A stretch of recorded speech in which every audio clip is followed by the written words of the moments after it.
Bonjour à tous, donc aujourd'hui je vais vous parler d'autonomie. Qu'est-ce qu'est exactement l'autonomie que Unserland défend? Alors l'autonomie, c'est la délégation de certains pouvoirs aux territoires, aux régions, ce qui nous concerne l'Alsace, pour pouvoir statuer au plus près de la problématique locale. On a donc des exemples précis, c'est par exemple les portails d'écotaxe qui sont installés un peu partout en Alsace, qui ont coûté des sommes astronomiques et qui ne sont absolument pas en fonction, parce qu'on a décidé sur Paris qu'il n'y aurait pas d'écotaxe en France.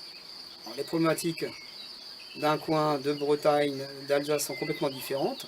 Et nous, en Alsace, on a besoin de ces portails d'écotaxe parce que, du côté allemand, la circulation des poids lourds est réglementée et taxée. Et en Alsace, nous nous retrouvons avec une autoroute et différentes voies de circulation qui sont surchargées suite à ces déviations de poids lourds depuis l'Allemagne. Le fait de pouvoir avoir un principe d'autonomie nous permettrait de décider par nous-mêmes, en tant qu'Alsaciens, de pouvoir également taxer ces poids lourds et de rétablir un certain équilibre sur nos voies de circulation.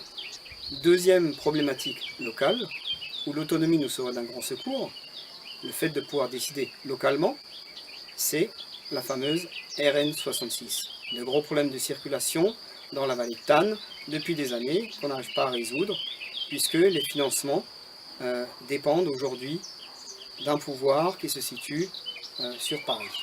Donc pour pouvoir résoudre ce problème drastique de circulation qu'on a, le fait de pouvoir ensuite garder 60 à 80% de l'impôt local nous permet de financer par nous-mêmes une éventuelle déviation ou des différents aménagements routiers.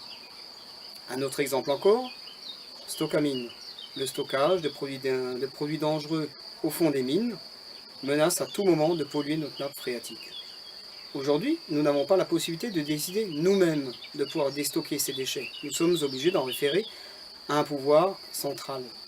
Si nous avions l'autonomie, nous pourrions décider dès aujourd'hui de déstocker le maximum de ces déchets dangereux des fonds des mines pour pouvoir garantir une eau saine et durable dans le temps aux générations futures.